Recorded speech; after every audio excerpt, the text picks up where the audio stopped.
Good morning. Today is the Tuesday, March 15th hearing of the Judiciary Committee. It is the first meeting of this session of this committee, and therefore it is the first time this group has assembled ever in history. So I want to welcome all members of this committee, many of whom are new, to what is always a thorough and stimulating and respectful conversation. I also want to give a special welcome to our new Vice Chair, Assemblymember Wagner. So, welcome. Good morning. Now, first things first, in this committee, we have some basic rules which we adhere to. At the beginning of each session, however, we formally adopt those rules, which have been disseminated to committee members. Before I was going to actually ask for a motion, but I have to be sure we establish a quorum. So can we please call the roll this morning? Fear. Here. Wagner. Here. Atkins. Here. Dickinson. Here. Gorell. Here. Huber. Huffman. Jones. Here. Monning. Wykowski. Here. Very well. A quorum has been established. I would like to ask for a motion to approve the rules that have been disseminated. Mr. Chair, I move that the rules be adopted. Very well. Is there a second? Second. Great. Call the roll, please. Fear. Aye. Fear, aye. Wagner. Aye. Wagner, aye. Atkins. Aye. Atkins, aye. Dickinson. Aye. Dickinson, aye. Gorell. Aye. Gorell, aye. Huber. Huffman. Jones. Aye. Jones, aye. Monning. Wykowski. Aye. Wykowski, aye. Okay, very well. The rules have been adopted. Now we're going to proceed to our first matter this morning. We proceed in sign-in order. The first member of the legislature to have signed in with respect to our agenda is our colleague, Mr. Smythe. Now, let me state, as Mr. Smythe walks to the podium, that item number 5 on our agenda, AB 259, has been put over at the author's request till our next hearing. Mr. Smythe, you're here on AB 328, correct? That is correct. Very well. Good morning. Good morning, Welcome. Mr. Chairman. Members. Please proceed. Thank you. Here to present AB 328, which has to do with inverse condemnation actions. California, as many of you are aware, and you've seen in your analysis, that California case law applies the doctrine of comparative fault between the plaintiff and the defendant to litigation involving damage or injury to person or property. Under this doctrine, if the plaintiff's negligence contributed to his or her own personal injury or to property damage, the jury or fact finder must apportion the damages between the parties based on their respective fault.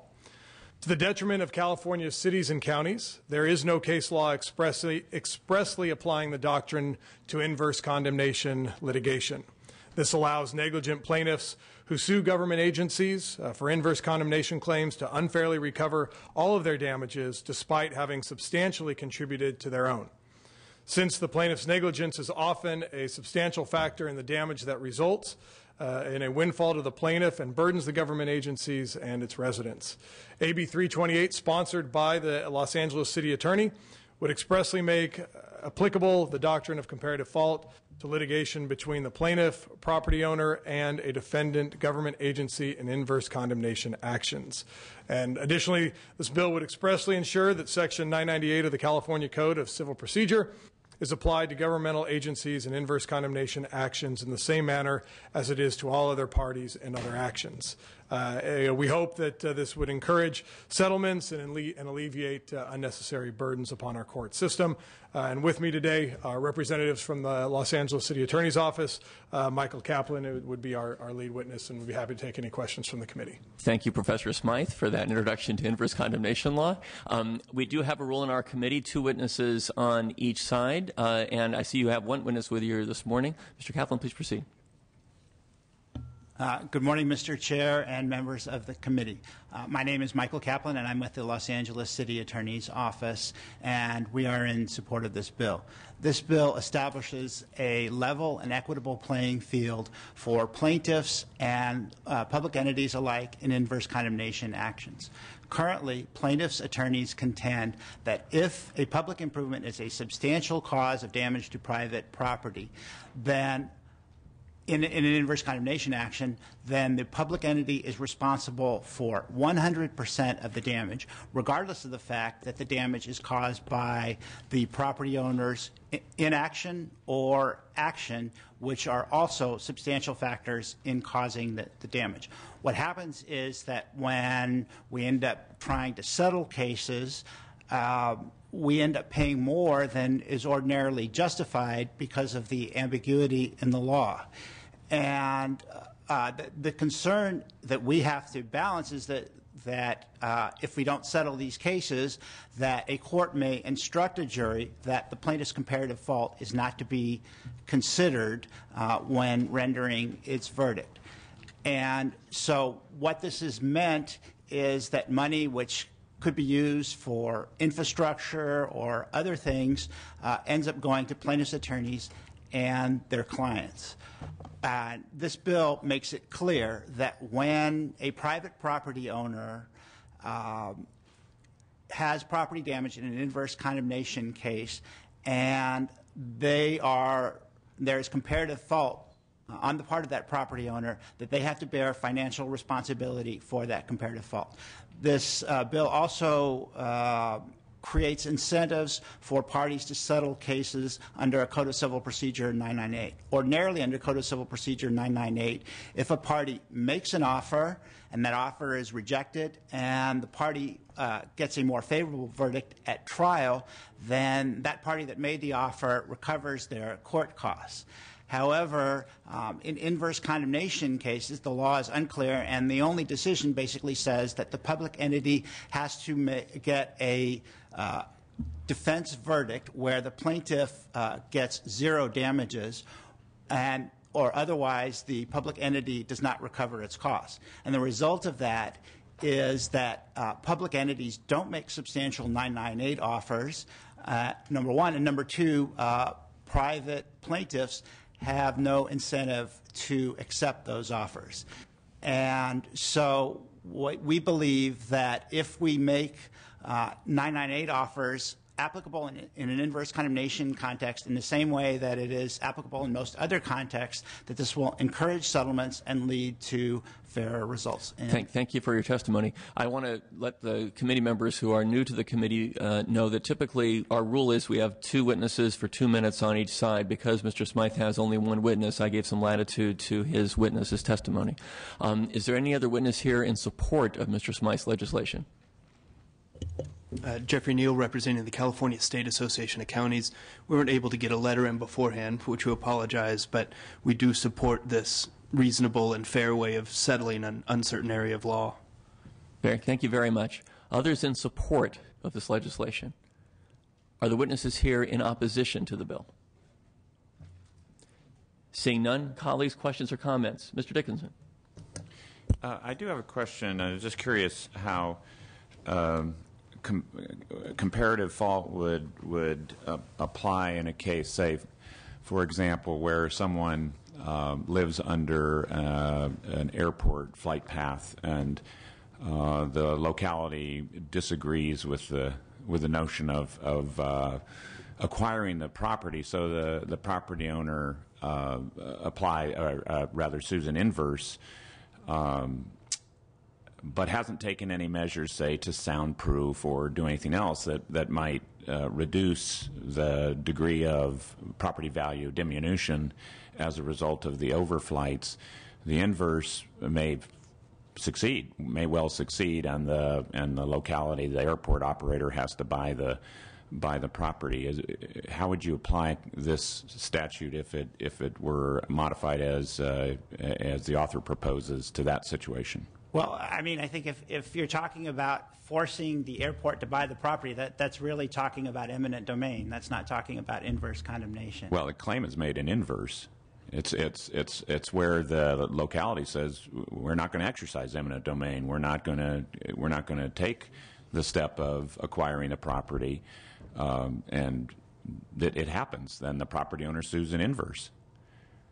Well, then, if there's comparative fault, then to whatever extent the property owner was responsible for causing the property damage, their verdict would be reduced in that amount. However, in that situation, I mean, I can't imagine that there's really that much that a property owner could do to cause noise damage adjacent to an airport. Mostly what we're talking about is situations where we have landslides, and there's a question as to whether or not the public entity or the private property owner was the responsible party for the landslide. Well, I understand, but the statute, it doesn't say what it applies to and what it doesn't, other than all inverse claims. So really my question is, what's the obligation of the property owner who makes the inverse claim? Is it nothing at all? Is it passive? Is it active? Do they have to take any reasonable and foreseeable steps or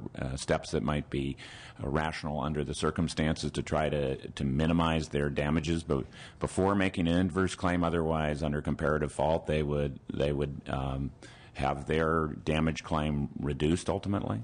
Yeah, I think that's correct. If the private property owner contributed towards the damage, then their claim would be reduced by whatever percentage of fault was attributable to them. I can't imagine. But in an active sort of way, not just a passive sort of way. That, in other words, by passive, I mean they don't do anything. They just sit there on the property and they get harmed by the government and make an inverse claim because the government won't exercise eminent domain. Right. I can't imagine that there would be comparative fault in those circumstances. There might be instances where passive action, like, for example, in a landslide context, where a geotechnical engineer says you have to do X and Y in order to protect your property, or otherwise it might cause damage. Then I think in those situations that a property owner that doesn't take those steps might face some reduction in the award. But as far as overflights, Well, not to go too far down this path, but property doesn't have a zero value necessarily. If someone else came in and soundproofed it, what might be $1 million house under a flight path that is damaged to some point, you wouldn't sell it for $1 million. Someone might be happy to come in and spend $100,000, even living with some degree of noise, to get $1 million home. It really doesn't go to zero, even though that's the way we treat it in the law.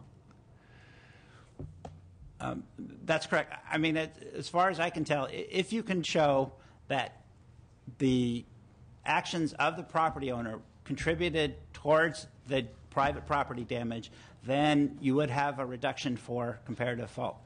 I think that's in any context. Okay, it's the actions contributing, not the failure to take actions to reduce damage. Correct. Unless like I said, in the landslide context, unless the failure to take action resulted in further damage. Okay. Thank you. Thank you, Mr. Dickinson. Thank you, Mr. Chair. We have Mr. Wachowski, followed by Mr. Huffman. I just want to commend the author. I didn't realize that comparative fault did not extend to the inverse condemnation field, and the applicability of 998 clearly is obviously fair and just, and I wanted to just make those marks. Thank you, Mr. Wachowski. Mr. Huffman. Thank you. On a similar note, I want to commend the author. And while we're expanding the doctrine of comparative fault, I wonder if you'd consider an amendment that would extend it to the state budget impasse. No, in all seriousness, I'm happy to move the bill. Thank you. There's a motion to approve the bill. Is there a second? Mr. Grell seconds the motion. Are there further questions or comments for Mr. Smythe? I do want to say, having served on a city council and having chaired the committee that had to grapple with whether to settle cases or not, many of which were inverse condemnation actions in which the property owner had not taken reasonable steps to mitigate the problem, and nonetheless the city was on the hook for the complete amount of the value of the property. I think this does have value, especially in an era when we are struggling to assure that while we're being very fair to everybody, that jurisdictions don't needlessly expend dollars where it's really not right to do that. So I too support the measure, and let's call the roll. Fuhr? Aye. Fuhr, aye. Wagner? Aye. Wagner, aye. Atkins? Atkins, aye. Dickinson? Aye. Dickinson, aye. Gurrell? Gurrell, aye. Huber? Aye. Huber, I. Huffman. Huffman, I. Jones. Jones, I. Monning. Monning, I. Wachowski. Aye. Wachowski, I. Rarely have so many lawyers, Mr. Smythe, agreed on anything, so congratulations. What I do, I bring people together. That's Mr. it. Chairman. Thank you very much. Thank you very much, Thank you, Mr. committee. Smythe. Now, we have a bill from our colleague, Mr. Silva, which is on our consent calendar. Is there a motion to approve the consent calendar, please? So moved. Is there a second? Okay, let's call the roll on the consent calendar, please. Fuhr. Aye. Fuhr, I. Wagner. Wagner, I. Atkins. Atkins, I. Dickinson. Dickinson, I. Gurrell. Gurrell, I. Huber. Aye. Huber, I. Huffman. Huffman, I. Jones. Jones, I. Monning. Monning, I. Wachowski. Aye. Wachowski, I. The consent calendar is approved, and now we move to two bills by our colleague, Ms. Halderman, the first of which is item number 1, AB 20, followed by AB 158. Oh, let me, Ms. Haldeman, let me ask you for a moment, and I'll leave it to you. You, in sign-in order, you would be next. Mr. Fuentes' bill has support on both sides, and I think will be dealt with rather quickly. Would you mind deferring to him? Thank you very much, and then we'll proceed with your bills, about which there will be questions, I know. So our colleague, Mr. Fuentes, is here on item number 3, AB 141. Mr. Fuentes, welcome. And as you mentioned, this does seem to enjoy support from both sides of the aisle. Let me just briefly tell the committee that this measure is a reintroduction of last year, a bill that was vetoed by Governor Schwarzenegger. We have since received notice from the Judicial Council asking us to reintroduce the bill. The bill deals with electronic mediums such as tweeting and Googling for jurists who are impaneled, and the bill would just simply add an admonishment so that those things were prohibited, or at least expressed that way by a judge, so that we don't jeopardize our legal system. With me, I've got witnesses in support, and I'm happy to be quiet now. Thank you, Mr. Fuentes. First witness in support. June Clark with the Judicial Council. Thank Mr. Fuentes for reintroducing this bill. The Judicial Council's extremely concerned about the increasingly significant threat to the justice system caused by this sort of juror misconduct. And we think it's important in this case that there be clear statutory authority, both that this is a prohibited means of communication during jury deliberations and during the trial proceedings, and also that it's clear that this is grounds for the court finding a disobeying juror in contempt of court. For that reason, for those reasons, the Judicial Council supports the bill. Thank you. Thank you for your testimony. Next witness in support. Mr. Chair and members, Corey Salzillo on behalf of the California District Attorneys Association in support of the bill, and I think you all are lucky to be here today because I think you're witnessing a little bit of history in the fact that all these people are sitting at the same table on the same side of an issue, the courts, the DAs, public defenders, and the private defense bar. So, like I said, lawyers agreeing with each other at every turn. Thank you for your testimony. Others in support. Libby Sanchez on behalf of the California Public Defenders Association, also in support. I think it's really important to note that the bill also prohibits dissemination of information. Often jurors don't understand that because they're communicating out into the, ethers, that it is communication. And so I often see Facebook posts of people talking inappropriately about what's going on in the jury in which they're impaneled. For these reasons, we're in support. Thank you. Others in support. Brian Kabatek, Vice President, Consumer Attorneys of California, in support. Thank you. Others in support. Ignacio Hernandez on behalf of the California Attorneys for Criminal Justice in support. Don't get used to all of us being on the same side. Okay. Others in support of Mr. Fuentes' measure, please. Catherine Pettibone with the Civil Justice Association. I apologize we didn't get our letter of support in early, but we are in support of this measure. Thank you very much. Are there others here in support of Mr. Fuentes' measure? Is there anybody here in opposition to the measure? You seem to have frightened them off, Mr. Fuentes. Members of the committee, questions or comments for Mr. Fuentes? Mr. Gurrell. Thank you, Mr. Chair. As a former prosecutor of 7 years and dozens of jury trials, it's nothing more frustrating than a mistrial declaration because of a external communication from the jury, and it is a waste of a jury's time, taxpayers' time, and this is long overdue. I commend the author. Thank you. Thank you, Mr. Gurrell. Mr. Wagner, do you have a question? I was just going to follow up as a longtime trial lawyer. The idea that the jurors would be tweeting and posting and going on Google, frankly, surprises me. The fact that this isn't already in the law surprises me. I have no idea why the governor vetoed it, and I want to commend the author, all the folks who appeared here, and if I'm not out of line, move the bill. Thank you. In fact, I understand you were getting good reviews for those tweets and stuff when you were practicing. So you have 4 out of 5 stars, Mr. Wagner. Are there others? What a question, Mr. Wojciechowski. I was just going to second the motion. All right, very good. And applaud the tenacity of the author for bringing it back to us this year. Okay, very well. Any other further questions or comments for the author of the bill? I just tweeted this, by the way. Oh, very good. Very good. Okay. And we have a motion and a second on the legislation. Please call. Mr. Flynn, does you wish to close? I just briefly wanted to thank the committee for letting me go ahead and thank Ms. Halderman for letting me jump ahead here, and to just say that I was really inspired by this bill actually here in the legislature, because we've had tweets and sort of Googling of our own in political circles, and where that may not be, I think, smiled upon and maybe even frowned upon, it's just absolutely important that we don't do this to the judicial system, and so I appreciate your support and ask for an aye vote. Thank you for your close. Call the roll, please. Fear. Aye. Fear, aye. Wagner. Aye. Wagner, aye. Adkins. Aye. Adkins, aye. Dickinson. Aye. Dickinson, aye. Gurel. Gurel, aye. Huber. Aye. Huber, aye. Huffman. Aye. Huffman, aye. Jones. Aye. Jones, aye. Monning. Aye. Monning, aye. Wojciechowski. Aye. Wojciechowski, aye.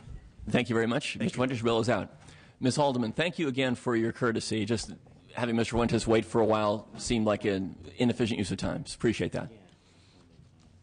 All right, so again, Ms. Haldeman is here on 2 items, the first of which is item number 2, AB 20, the second of which will be item 4, AB 158.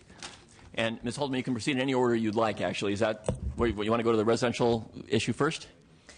How about AB 20? Good. Please, welcome. Thank you very much, Mr. Chair, Mr. Vice Chair, members, and staff. Given the warm bipartisan reception of the last several bills, I'm highly optimistic that will continue throughout the day, so thank you. The measure I'm introducing is about consumer protection. It's about transparency. A very small percentage of attorneys create a problem that reflects on the vast majority of attorneys that conduct themselves ethically within the bounds of their profession. And unfortunately, in districts like mine, where unemployment approaches 20%, anything that drives up the cost of home ownership and that disadvantages this population is something we can't afford. My intent is not to prevent or impede homeowners from pursuing legitimate construction defect litigation. And I want to be very clear about that, particularly those homeowners that approach an attorney requesting assistance. What this bill is about is when a client is solicited for this type of legislation, for this type of litigation, that they're given disclosures so that they can make a truly informed decision on whether or not it's the right decision for themselves. Today I have Mr. Stan Luhr, who is a forensic construction expert, here to testify about the problem of frivolous construction defect litigation, and he'll be followed by Mary Lou Mendoza, who is a homeowner from my district. Very well. Thank you very much, Ms. Haldeman. Your first witness, please. Good morning. My name is Stan Luhr. This is the first time I've had an opportunity to present to such an esteemed panel, so I appreciate the time. I'm president of Pacific Property Consultants, a forensic consulting company in San Diego. And my experience of more than 3,000 of these litigation cases, both on the plaintiff and the defense side, leads me to, as an individual, to support this bill. I think it's a very simple bill that will allow probably the most the individuals that often sign up for these types of claims, it will provide some protection for them and give them an opportunity to really understand what they're getting into. This involves some of the folks that are first-time home buyers, people that may have barely afforded to get into a home, who may not be all that knowledgeable about the law, and particularly about the ramifications of future disclosure, future sale of a property that might have a taint to it involving a construction defect litigation claim. I've handled over 3,000 of these cases, and I can tell you that California, by far, ranks in the highest quality of construction across the country. I know this because our company has done nationwide work, and yet we receive more than 80% of the litigation claims in the country. These are statistics that are backed up by Zurich North American Insurance, Lexington, ACE, Arch, and a number of other insurance companies that I've had the privilege of working with. I really believe that a simple disclosure, letting a first-time home buyer, somebody who may not be knowledgeable about the law, folks that are struggling to be well informed, simply understanding that the laws do protect them and that they have rights under 1375 and also 895, which gives them incredible opportunities. But these unscrupulous attorneys will gang the homeowners together, not tell them about construction claims, and oftentimes we witness these houses being torn apart without the homeowner's permission in search of these types of claims. Homeowners have come to me in tears asking, why is my home being torn apart? I only asked to be involved in this lawsuit because my neighbor told me to get involved. And I really believe that just a simple disclosure would go a long way towards educating these homeowners who may be really just struggling to make ends meet and who really yearn to sell their house down the road and in an opportunity to move their lives forward. Thank you for your testimony. Next witness, please. Good morning. My name is Mary Lou Mendoza. Let's see. I went to a meeting, and this is what followed through. They didn't tell us that we needed to disclose to anyone about whoever was going to buy our home. We didn't know the ramifications of the suit, and we did not get support from the attorneys once we signed up. They filed a list of items that were not an issue in our home. We were mortified because it was claiming everything in our home was defective, and that isn't the truth. So in reality, they were forcing us to claim things that were not real. Then we could not get out of without hiring another attorney. Thank you very much for your testimony. Other witnesses here in support of Ms. Halderman's legislation? Nick Camerata on behalf of the California Building Industry Association, also in support. Thank you. Mr. Chair, members, Phil Vermeulen representing the engineering contractors, fence contractors, and the Marin Builders Association. Strong support. Thank you. Other witnesses in support? Hi, Mira Gerten here on behalf of the California Chamber of Commerce, also in support. Thanks. Thank you. Catherine Pettibone with the Civil Justice Association in support. Senior Senator Lola Young with the California Senior Legislature and in strong support of this bill. Thank you. Others in support? Lauren Rolfe, Senior Assembly Member of the California Senior Legislature, strong support for this bill. Thank you. Others who are here in support of Ms. Halderman's legislation? Are the witnesses here in opposition to the bill?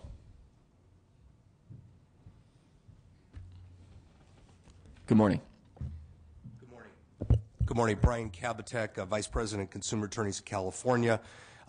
Not a construction defect lawyer. However, I've written a law review article on direct solicitation, attorney advertising, constitutionality of it, and I'm here to address the issues that are raised by this bill. First of all, what's ignored is that the State Bar already occupies the field here, as well as very consistent business and professions code sections which lay out guidelines, rules that have to be followed for attorney advertising.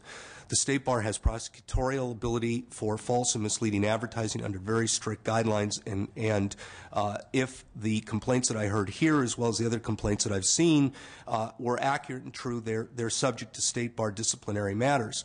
It does seem that this is a very small number of firms, perhaps as many as one firm that's engaging in the claimed or disputed conduct here, which doesn't seem to relate to attorney advertising, but just a general malady or complaint about construction defect litigation in the state of California.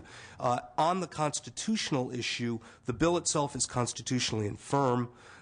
The areas of disclosure are overbroad. I believe would be struck down if this law was ever passed and was ever signed into law. For example, the disclosures in themselves aren't adequate and broad enough because the bill fails to discuss SB 800, for example, that the state passed about 9 years ago that related to the builder's ability to rectify or correct defects.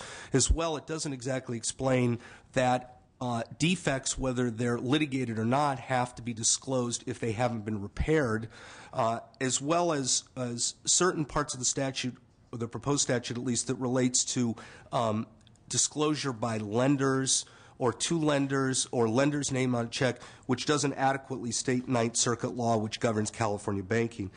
I believe that this bill fails on constitutional grounds, but is completely unnecessary because of the reasons that the State Bar has the ability to control this. Thank you for your testimony. Other witnesses in opposition to the bill? Thank you, Mr. Chair and members. Carrie Mazzoni for the Executive Council of Homeowners for the reasons already stated and our concern and belief that protections are adequate protections and accountability in current law. We ask for your no vote.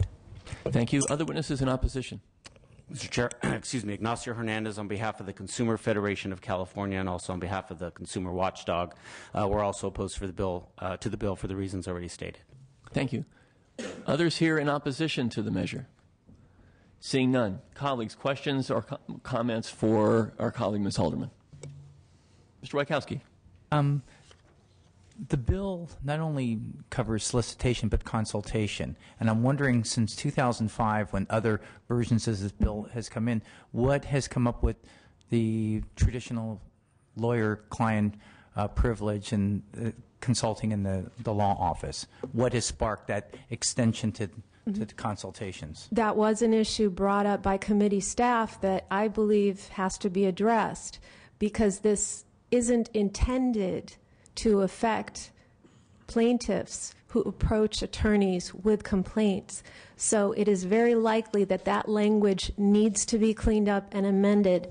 I apologize, I'm actually not a lawyer, but I do depend on them. So I hope I'll have the help of those on the committee to clean up the language. Mr. Wachowski, thank you very much. Mr. Wider. Thank you, Assemblymember Halderman, for bringing this to our attention. A quick aside, you mentioned that this is perhaps a small percentage of lawyers engaging in this practice, and that reminds me of the old saying that 90% of the lawyers give the rest of us a bad name. I think it actually may be a slightly larger problem in a slightly larger group. But more importantly, what I think the bill appropriately addresses, and I don't hear coming from the consumer side of the bar in answer to this problem, is that you're dealing here with clients who are perhaps not the most sophisticated clients looking into entering into the into some judicial action, and we're providing, it looks like under this bill, a minimum of protections. I see in the analysis the undisputable argument attorneys are fiduciaries. That is true, but you're dealing, as I understand it, in large measure with a situation before the rise of an attorney-client relationship. So I'm not entirely sure that mere fact applies. So let me ask, number one, what is wrong with the provisions of the Business and Professions Code and the state bar protections that are supposedly in place? Why do we need this? And the second question, I suppose, well, let me ask that, get an answer to that, and then I'll ask my next question. We just spoke in my office, and Mr. Lohr was able to address that, and it is specifically related to SB 800. May I allow my witness to take the question? Of course. Thank you. It's my experience that these are very unwitting homeowners. They sign up because their neighbors suggest that the attorneys will have more strength and give them more power to negotiate any claim. Yet they're shocked to understand what it really involves. Their houses get torn apart in destructive testing, searching for defects that aren't alleged by the very homeowner. These are homeowners that traditionally don't have lawyers. They don't have people to go out, and they certainly don't understand professional ethics of a lawyer. They simply, at the end of a long, drawn-out case, 2 years, 3 years later, receive some money sometimes, and other times the bills are larger than what they're given. It's not just one law firm. I work throughout California, and I'm seeing an increase in the type of lawyers who are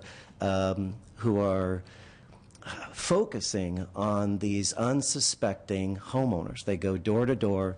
They put advertisements in the newspaper that convince these homeowners that they have nothing to lose.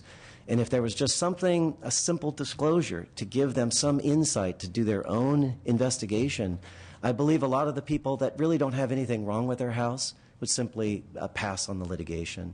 And those who truly have some claim have every right, continue to have every right to get legitimate defects fixed.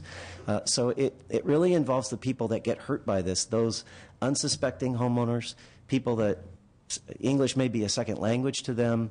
I find every single day on every one of my 91 cases in my office right now has homeowners that are affected exactly as a result of this. They have very little, if nothing, wrong with their home, and now they're caught in the litigation. In some cases, they're even threatened with a lawsuit from the very plaintiff lawyer they have hired, because now the lawyer will threaten them and say, well, you now must be obligated to pay your apportioned share of all of my expert fees if you bow out. So these are problems that I see on a daily basis. Mr. Wagner, your second question. Do we have any statistics on, well, that prompts another question. Do we have any statistics on how often the state bar actually goes against an attorney, in fact, take some action against an attorney who has preyed upon some of these unsophisticated clients, or perhaps how many of the folks who are hurt by this conduct actually then take the next step and file some sort of an action or bring some sort of a charge under the Business and Professions Code? We have no one from the State Bar who's here, so I don't know that we have expertise to answer the question. I'm not actually part of the State Bar, but if I may respond to a couple of these points. First of all, many of the claims that I've heard and the complaints I've heard, again, don't relate to the advertising. Advertising is a very narrowly tailored definition, which means solicitation. Secondly, I want to make it also clear that anyone can file a complaint against the State Bar. Builders, I believe, file complaints against lawyers who improperly solicit or engage in some sort of activity with the State Bar. It's not limited simply to the homeowner. So if there's a false and misleading advertising, there's absolutely nothing wrong with a builder submitting that to the State Bar for investigation. But my question was, how many times does the State Bar take action against these unscrupulous lawyers? I have no idea or no knowledge of what the statistics are. Thank you. And my last question relates if somebody on the panel would perhaps be able to address the constitutionality argument that was made earlier. Although I'm not a constitutional expert, it is a document that I happen to love, and I'd like to address the issue of the First Amendment. My background is I'm a breast cancer surgeon, and when I'm talking to a patient or looking for patients, informed consent is not only my responsibility, it's the law. And requiring me to tell a prospective patient not only what good outcomes there could be, not only what alternatives there are, but also what might go wrong. These are not easy discussions, and again, it's not a matter of suppressing my First Amendment rights. It's about who's most important. The most important person in that room is my patient. it is my belief that when you are talking about the most valuable asset someone will ever own, the consumer should come first. It would seem to me there's a compelling state interest in making sure that true statements are communicated. So I'm not sure I frankly see, as somebody who has litigated constitutional issues, the constitutional concerns here. But thank you for that answer. I think you're absolutely right. Thank you, sir. Okay. Thank you, Mr. Wachowski. I guess my follow-up would be, why single out the construction defect industry? Why not compel every attorney consultation and solicitation to have such a disclosures? You only have one example here. If that's Sure. a big problem statewide, why aren't we doing that on every meeting with a lawyer and a client, a potential client? I'm smiling because we just talked about that. Mr. Lawyer, with your permission, can I have my witness answer? Yes. Again, my experience goes way back, and I've worked on plaintiff cases as well as defense cases. These types of cases are very unique. They're not a business owner suing another business owner with lots and lots of knowledge behind them and even maybe some history.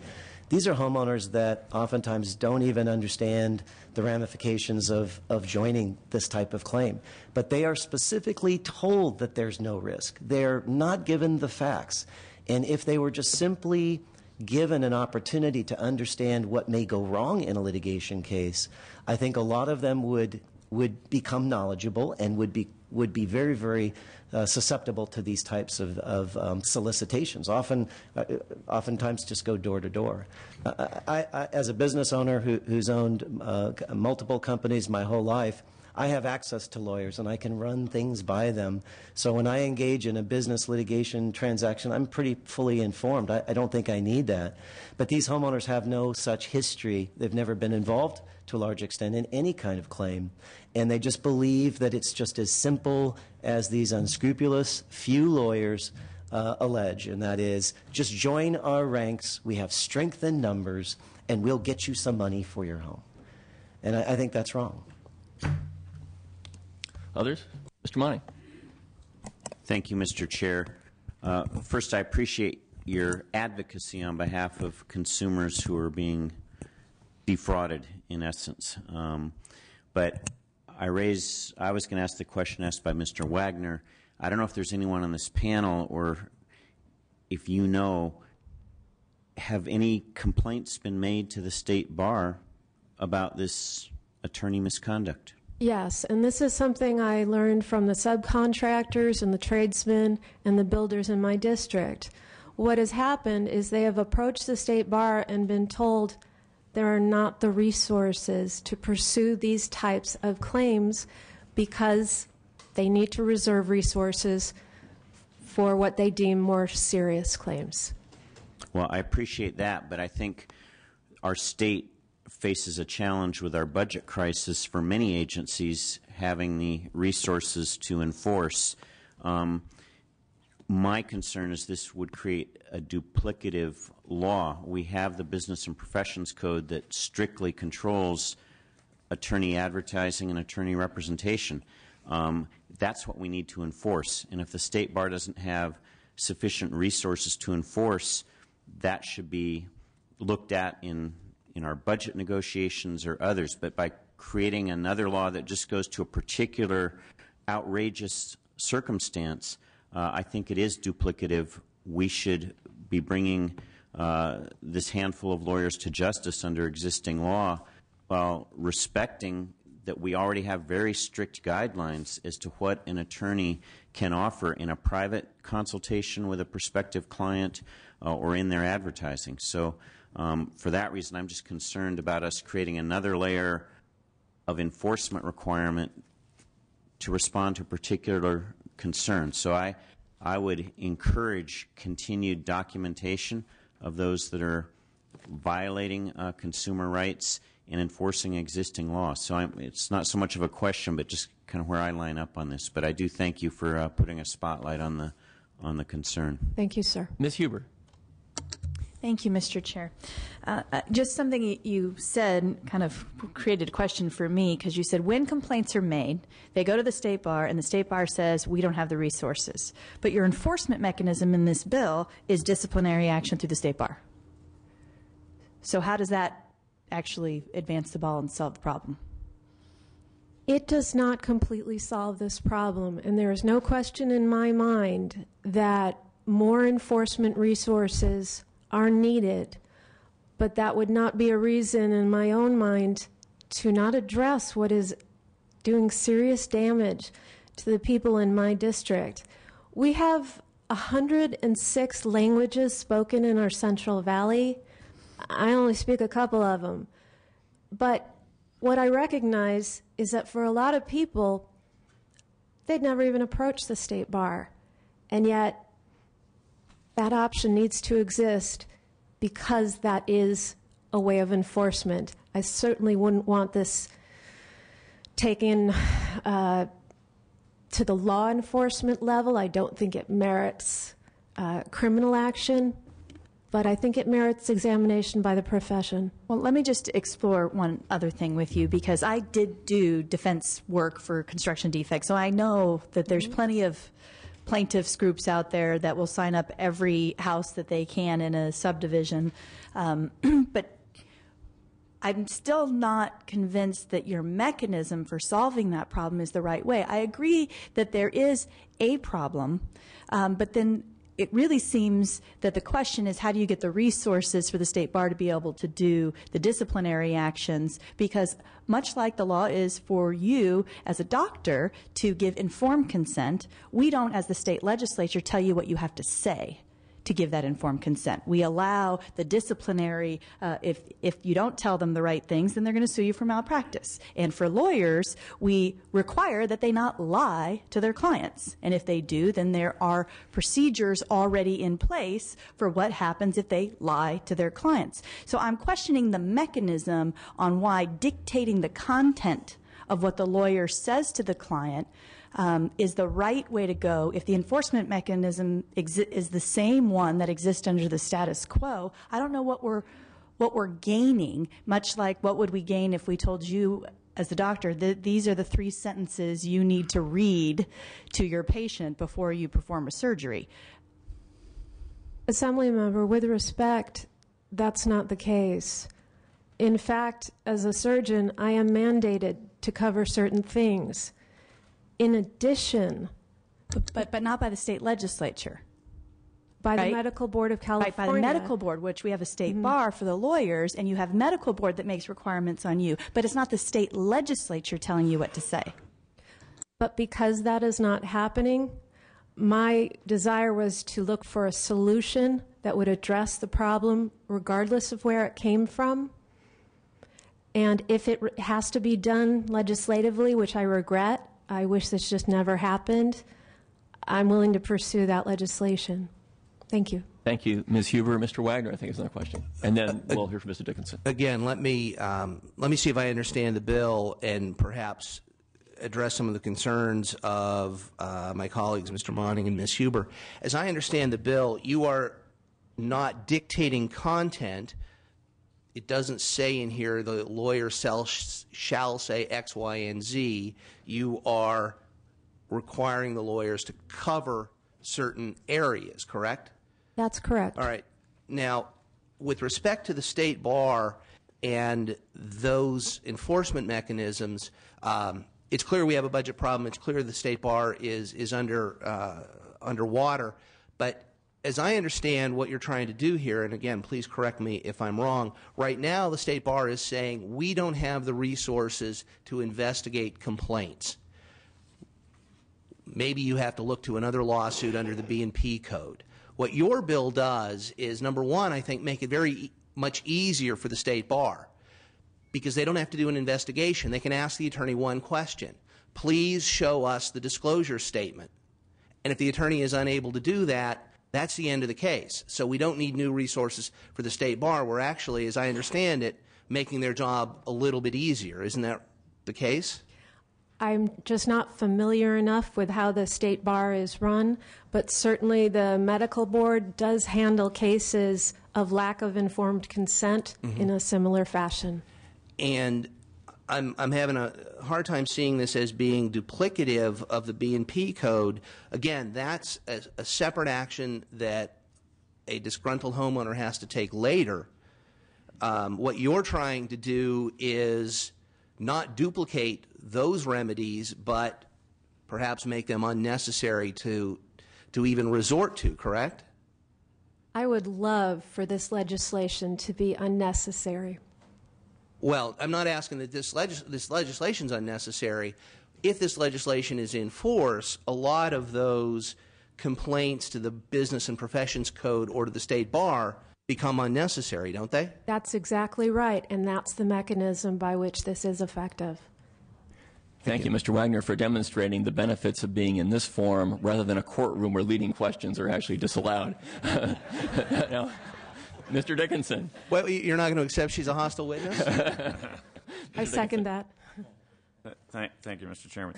I must confess I share a number of the other reservations that have been expressed already.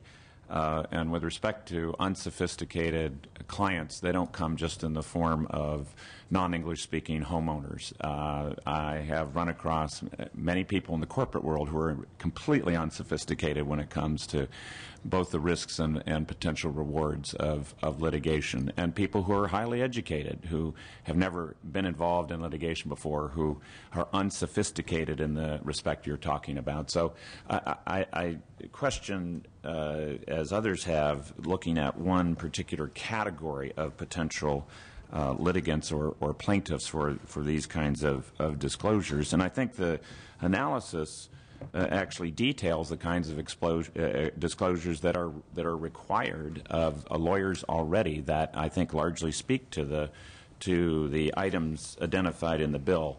So for the reason others have stated, that to me seems to indicate the bill is unnecessary. But I do have a technical question which goes to the provision that an attorney who solicits or consults, and we've previously noted the difficulty with consults, who solicits with a client, is it your intention, or a potential client I might say, is it your intention that this would apply only to in-person conversations with a potential or actual client, or do you intend to extend it to any written advertisement or solicitation or any verbal or broadcast solicitation?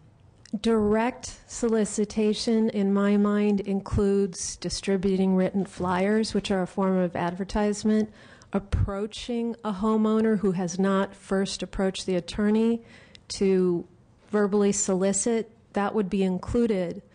There may be language cleanup needed to make sense in code, but it's certainly the intent that it applies to the point of solicitation rather than waiting till the process has already gotten through and the homeowner really doesn't have any other options but to continue.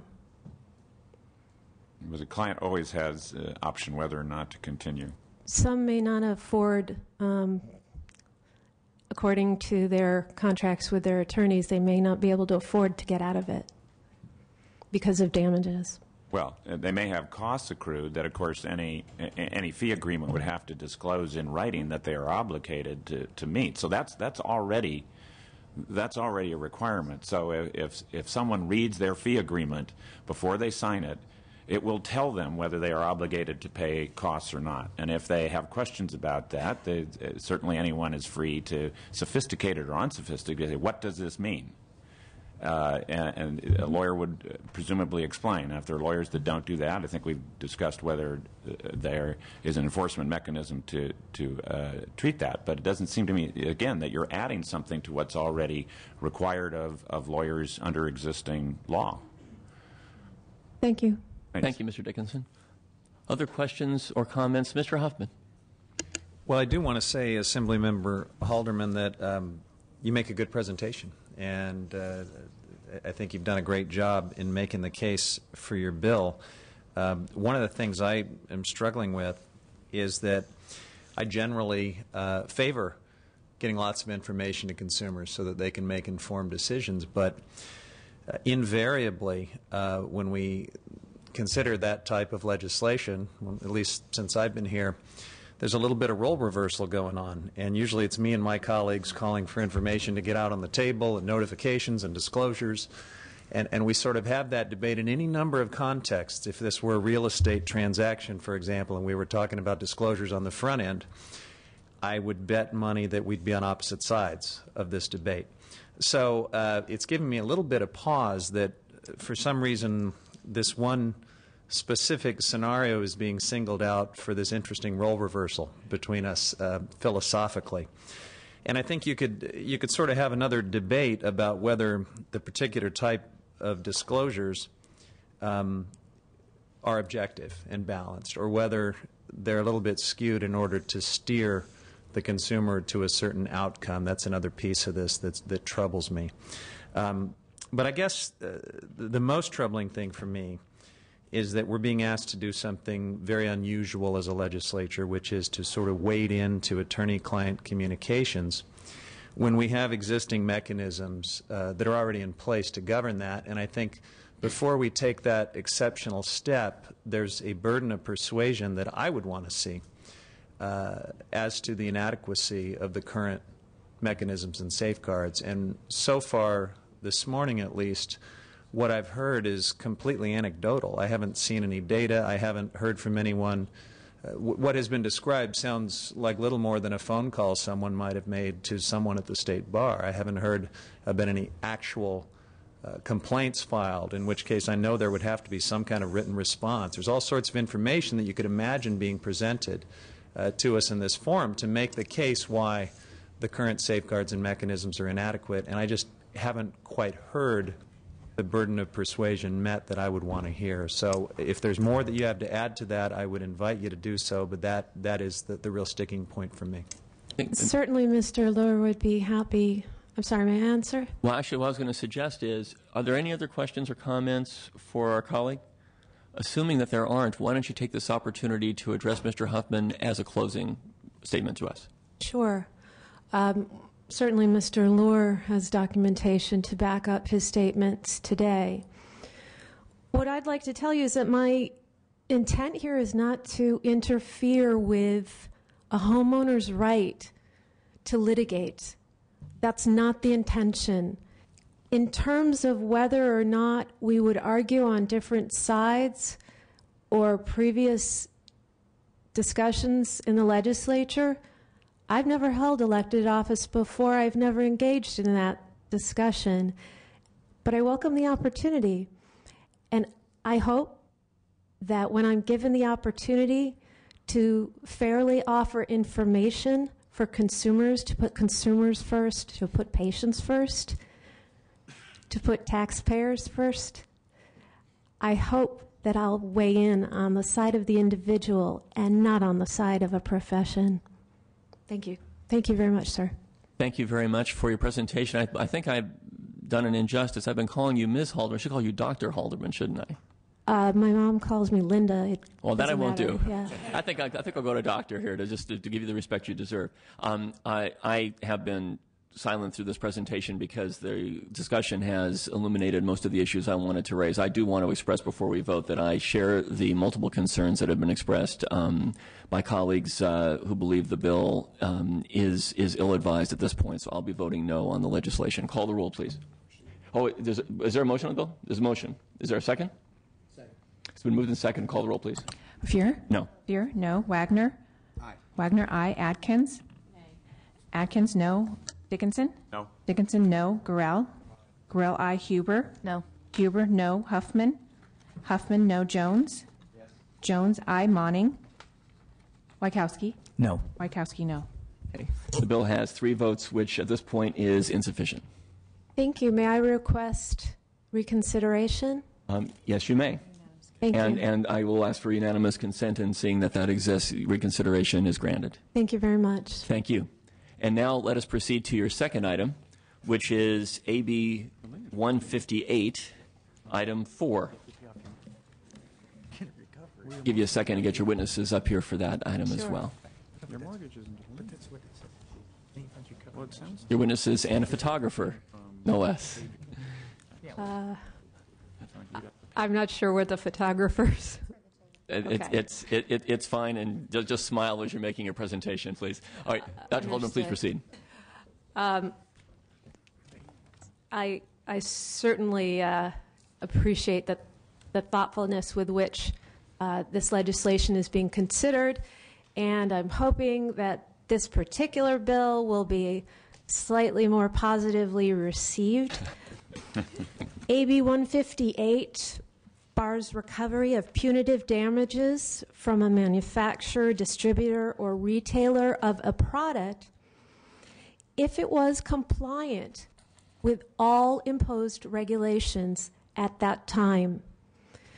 If somebody is injured, they can and should be made whole by the responsible party, and that's what the litigation ought to accomplish. But we're punishing businesses who acted in good faith, who complied with all of the regulations that as a state and country we have required. The unintended consequences. This has chilled research and development. I have seen over the last 25 years advances in breast cancer that were not surgical. They actually were pharmaceutical. I have seen HIV. There's now 9 drugs. There's now an anticipated excess of 20-year survival of that disease. And that's about R&D. And what we know is that manufacturers who feel vulnerable to damages even when compliant are less likely to bring their jobs to California, to stay in California, and much more importantly, to do the research that in many cases our lives depend on. My district, as I have mentioned, has almost 20% unemployment. We cannot afford to lose more jobs. And I do appreciate that the consumer attorneys came to visit me in my office and we had a very productive discussion. I would hope that they would continue to engage with me. If optimistically this bill moves forward, I would love to work with them to craft even better language. Catherine Pettibone from the Civil Justice Association and Mira Gerton from the California Chamber of Commerce are the witnesses who I am calling. Okay, first witness, please, in support. My name is Catherine Pettibone. I'm with the Civil Justice Association of California. We support AB 158. This is an important measure that provides a limited defense against manufacturers or sellers of products if the product met government standards related to testing, design, labeling, or warning. It also provides that this defense is inapplicable if the defendant withheld material or relevant information required to be submitted to the agency. The rationale is that a government agency designated by the legislature to review and approve standards, and then that company manufactures and markets, labels a product in accordance with that, wouldn't have been performing that with the required malice, suppression, or fraud, which is required under the law. As a result of excessive litigation involving even potentially life-saving products, companies have abandoned innovations rather than risk crippling lawsuits. One example reported in Science magazine about manufacturers working on potential AIDS vaccine reported they actually gave up on these innovations or delayed implementation. Additionally, Congress and the U.S. Supreme Court have upheld legislation and in case law supported defense for companies who make medical devices approved by the FDA's pre-market approval process, as well as protections in litigation for makers of much-needed vaccines. In making laws and regulations, legislatures and their administrative agencies have formidable assets to design these things. They can have hearings, they can commission studies, they bring in multitudes of people, consumers, attorneys, professionals, consult outside experts, and take into account a wide variety of interests. Safety standards come from national or consensus standards that often are optimal or state-of-the-art, and they're informed through consulting such organizations as the Underwriter Laboratories, professional organizations, nonprofit associations, and other standards-writing organizations. Punitive damages are designed to punish wrongdoers. Oh, is that? No, you can finish. Go ahead. As the United States Supreme Court has stated, punitive damages may be properly imposed to further a state's legitimate interest in deterring unlawful conduct and deterring its repetition. Businesses that are complying with the law and follow the regulatory process in good faith should not be punished with these measures. The court in BMW versus Gore observed that punitive damages have run wild in the size as well as the frequency and size of awards. Notably, 7 states have enacted some sort of government standards defense, as well as 5 states prohibiting punitive awards, and others 22 states enacting caps on such awards. It is true that your time has expired, so I'm going to ask you to wind up your testimony, please. We believe this measure would help the economy. It would also protect manufacturers who are trying to do right by the law, as well as still providing access to consumers by allowing compensatory damages and non-economic damages such as pain and suffering. Accordingly, we ask for your aye vote. Thank you for your testimony. Next witness in support. Thank you, Mr. Chair, members. My name is Mira Gerten here on behalf of the California Chamber of Commerce, also in support of this measure. I think it's important here to point out that this is about punitive damages. We in no way hope to undermine the protections that exist for consumers. We in no way want them to receive less than their full compensation for the harm that has been caused them for products. We also have no intention of demotivating manufacturers, distributors, or retailers from making sure that their products are safe and from constantly striving to make them safer. And we do not believe that this bill would motivate them to do any of the things or demotivate them to do those things. But punitive damages are designed to punish a defendant above and beyond all of the things that are needed to help make a plaintiff whole. And they require egregious behavior on the part of the defendant. In fact, it's almost ironic, and I think that's what the bill is trying to point out, is how, if you have followed the standards, if you have met the guidelines, could you have engaged in fraud, oppression, or malice? You've tried to meet the rules, you've done everything you were supposed to do, you've turned over information you needed to do to the government, and you've done what they said you needed to do to be safe. Regardless of whether those are minimum or maximum standards, to me that is a good faith effort to protect consumers, and many manufacturers go above and beyond that. So what we are more concerned with then, I think, is I can see some points that have been made in the analysis, some concerns with the bill, but I think that those are things that can be addressed if the committee and the member and others feel that the language could be tightened up. I do think that there are a couple legitimate concerns.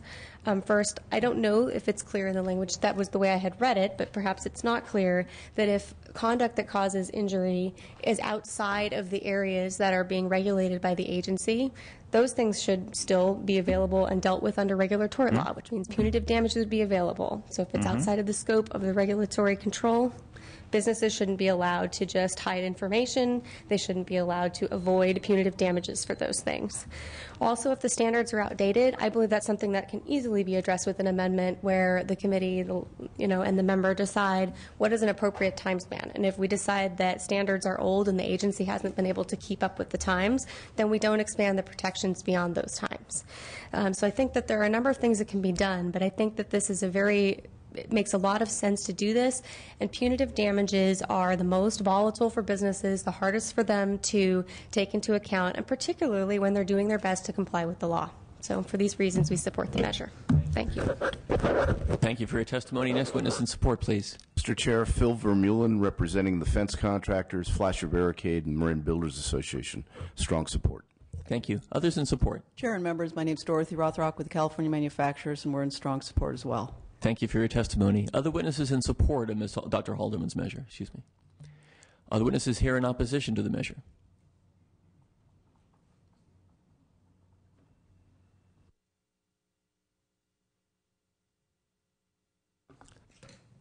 Good morning. Good morning. Can you hear me? Yes. Okay. John Montevideo. I'm an attorney, and I'm president of the Consumer Attorneys of California. Punitive damages are rare, very rare, and here's why. Because the way the law is today, that's been created over the last 100 years in the state of California, You have to have clear and convincing evidence.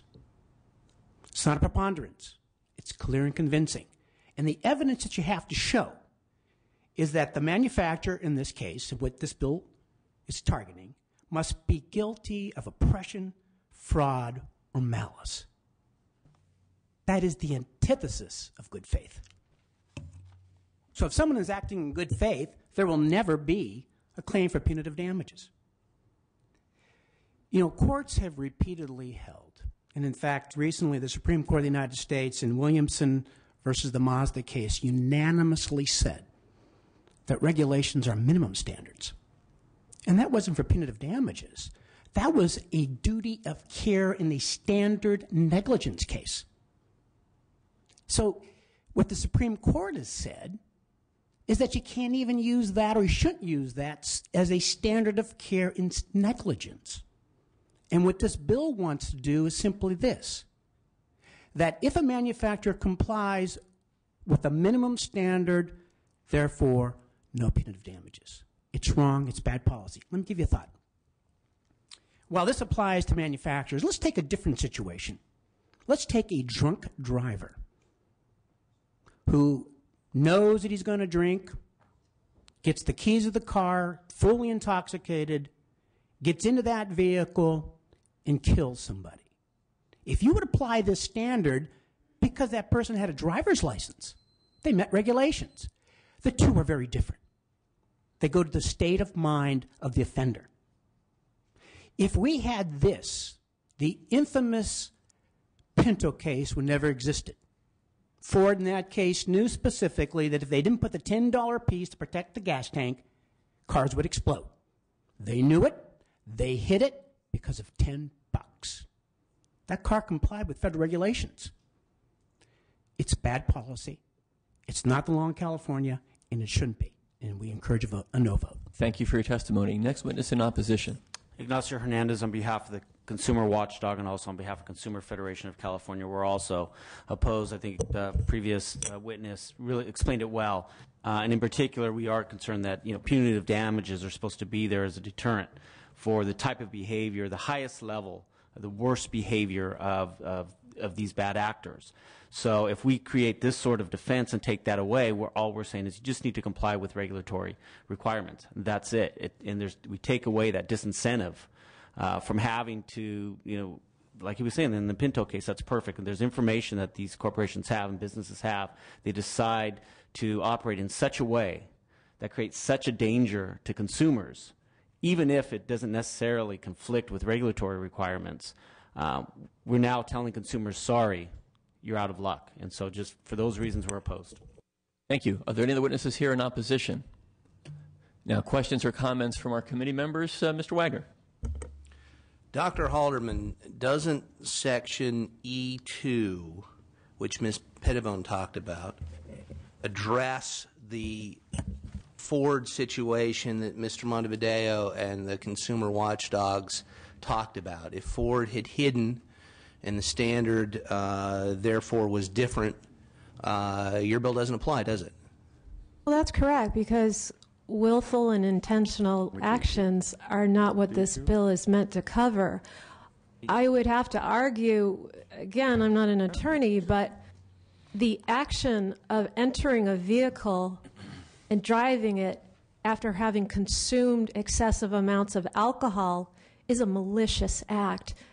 And I'm giving that as the perspective of the person who is often left to clean up the damage and call the family. Right. Well, I didn't think the analogy held. I just wanted to make sure the Ford situation was distinguishable.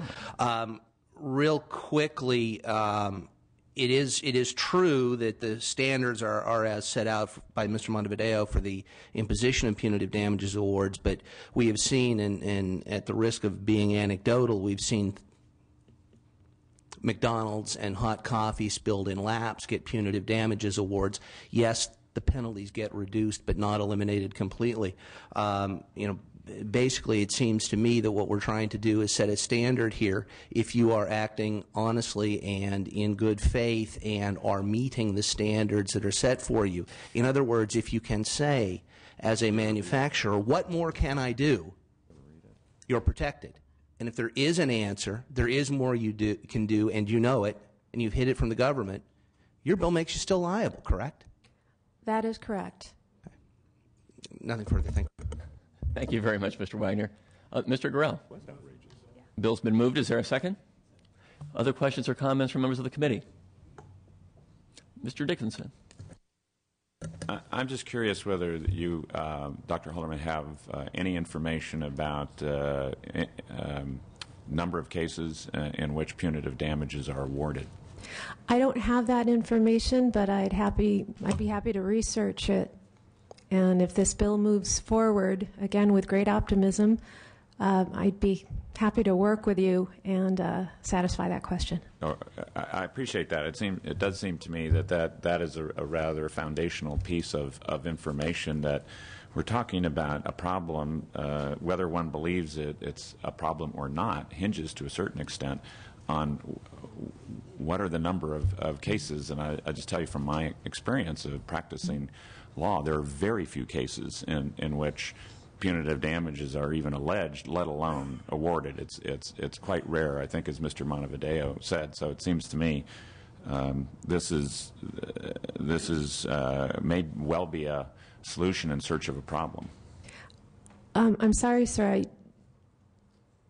I don't have that number, but that doesn't imply that I haven't seen the cases that compelled me to carry this legislation. Perhaps one of my other witnesses would like to address that, but I certainly did not come up with this without having had a compelling reason, having seen cases. I don't question your motives whatsoever. I understand you're motivated by your beliefs and good faith. Can I address that briefly? Yeah, very, very briefly, and then Mr. Huffman, followed by Mr. Wachowski. Just really briefly, I didn't bring statistics with me as well about how common punitive damages are, but I think one of the important things about punitive damages and all of these forms of liability and costs, when we're looking at this from a business perspective, is how easy is it for a business to predict, to maintain, to avoid, and to make sure that it knows what its costs are going to be. It needs certainty. And so punitive damages, it's not so much that they show up in every case, but when they do show up, they're very volatile awards. They can show up for $100,000 or they could show up for $100 million.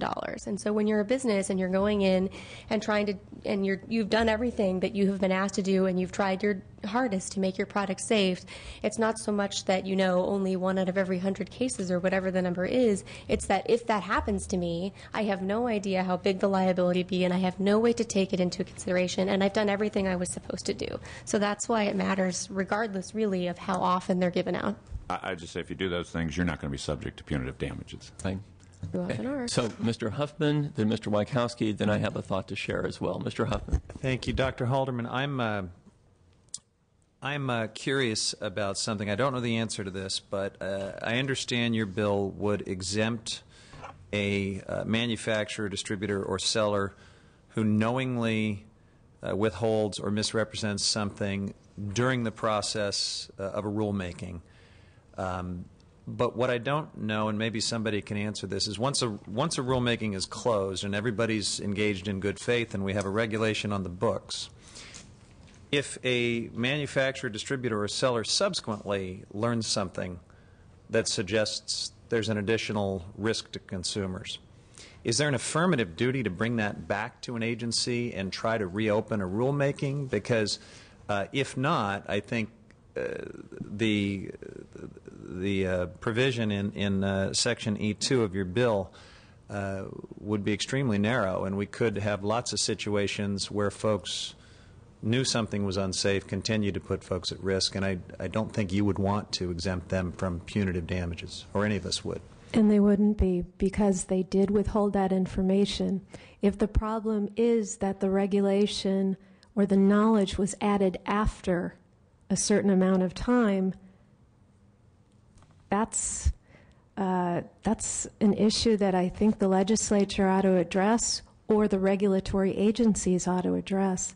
And I think what our representative from the California Chamber of Commerce said applies to that we need to clean up this language to make it a time frame. So just so I understand, you're saying that your understanding is people have an ongoing duty to come back to agencies and constantly disclose new information that may inform the safety of their products even after a regulation has been enacted?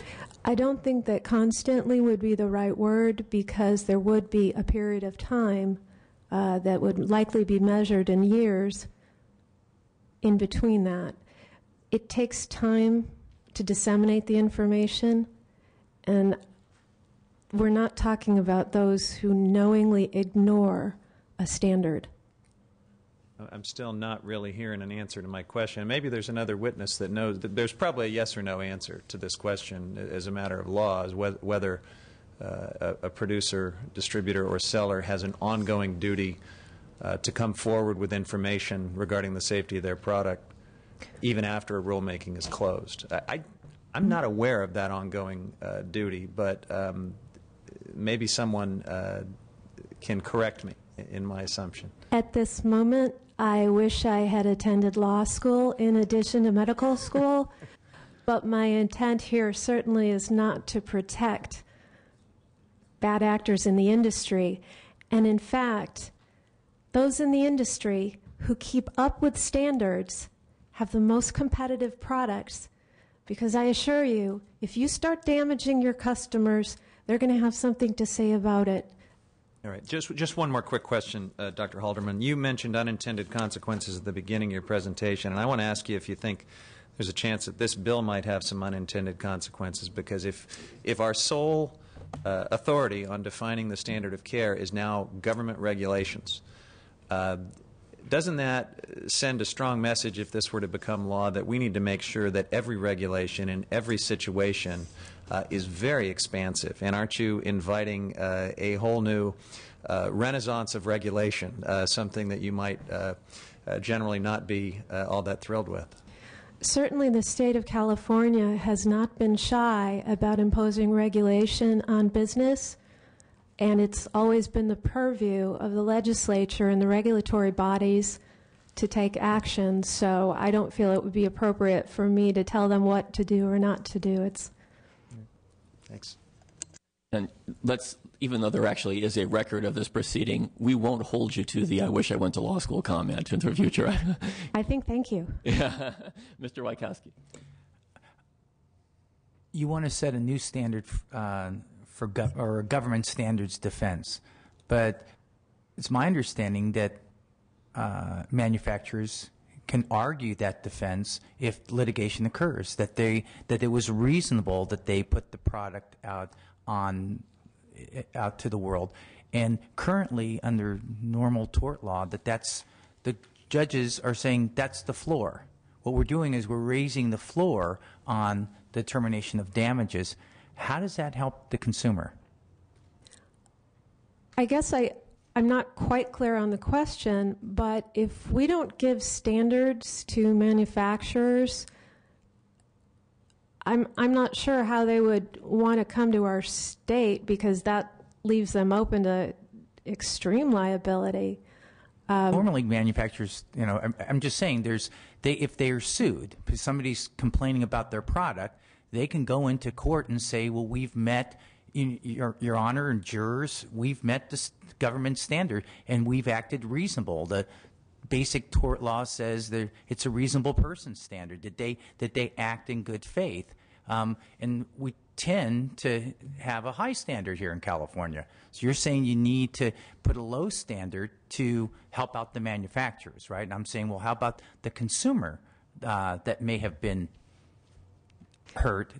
I don't have any issue or comment on this bill regards to regulations, but in other states, similar legislation has been passed and it has been successful. Did any of my attorney friends want to? That is the case, that a manufacturer can come in and offer evidence of having met a standard, but it's not then a clear rule that because I've offered the evidence and I've met the standard, I am therefore not guilty of fraud or oppression. So this provides a more clear line for more clear protection for them.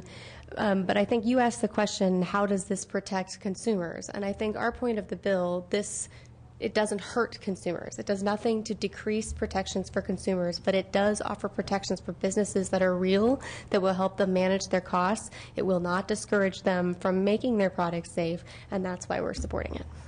I would respectfully disagree with the observation that if somebody's hurt and it's proven in court that they have been hurt, but the manufacturer met some government regulation, that there was no recovery, that might not help out the consumer. They'd still get recovery, sir.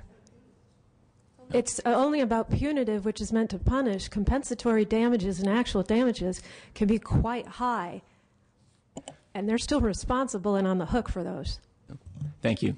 So let me add an observation before we conclude here. Before I do, actually, Mr. Grill, did you have something you wanted to say? No. Okay.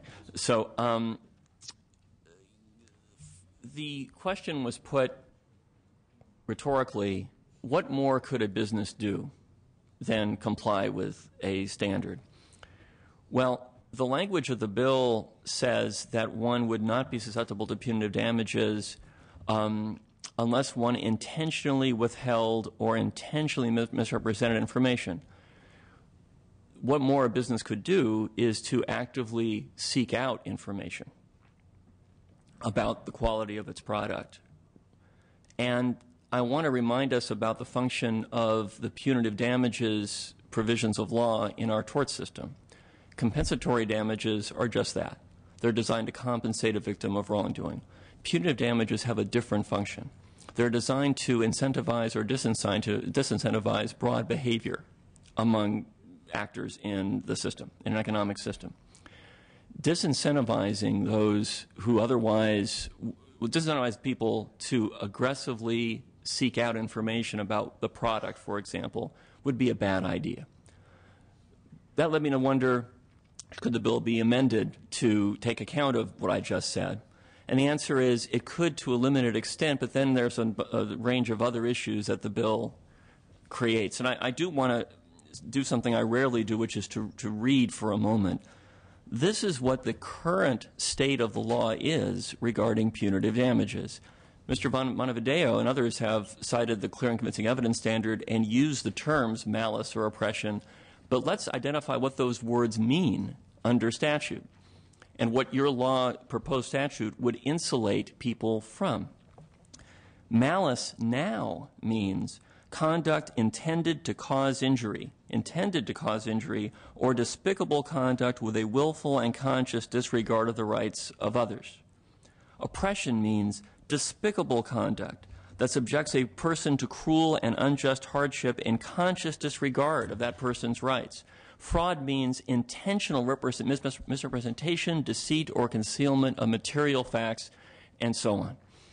That's the standard now, a very high standard. It has been pointed out that already it is the case under the Restatement of Torts that a statutory regulation sets a foundation but does not preclude liability in the event that a reasonable person would have acted beyond what the statute requires. Having a law that essentially eliminates the, I will say, protections of the punitive damages rules for businesses as well. This is a very high standard. It's despicable conduct to cause injury, and eliminating that for the sake of compliance, I'll say mere compliance with a long pre-existing rule, doesn't do it, I don't think. It doesn't do the most important thing that the punitive damages system is designed to do within tort law, which is to incentivize the right behavior and disincentivize the wrong kind of behavior. And I'll certainly give you the opportunity to close. Unless the close is very compelling in response to these points, I cannot support your legislation. And I would invite you to close. Thank you very much for your comments. In order to remain competitive in the marketplace, an industry has to continue R&D, and that's particularly true in some of the areas that are most affected. So it is not in their interest to engage in this type of conduct. However, there are those that do, and this piece of legislation would in no way save them from punitive damages if they lie. If they withhold information, they are subject to punitive damages. The only thing I'd like to say in closure is that a gentleman named William Wilberforce came back 18 times to the British Parliament to end slavery, and 19th time was the charm. So perhaps see you next year. And they'll make a movie involving you too, I think, maybe. So let's do this. It's been moved and seconded. Thank you, Dr. Haldeman, for your presentation. Let's call the roll, please. Fear? No. Fear, no. Wagner? Aye. Wagner, aye. Atkins? No. Atkins, no. Dickinson? No. Dickinson, no. Gurrell? Gurrell, aye. Huber? No. Huber, no. Huffman? Huffman, no. Jones? Aye. Jones, aye. Monning? No. Monning, no. Wykowski? Wykowski, no. That bill has insufficient votes, and by unanimous consent, will grant reconsideration. Thank you very much. Thank you. And may I say, as we conclude our business here, and I will offer the opportunity to members to add on if they were unable to vote at the time a measure was called. Unfortunately, this is both the first, a good thing, and I think the last opportunity that our colleague Mr. Gurrell will have to join us in this committee during this session. And if that's the case, I think we all will be missing something, and I wish you good luck in your next endeavor. Thank you. All right. With that, seeing no further business before our committee, we're adjourned.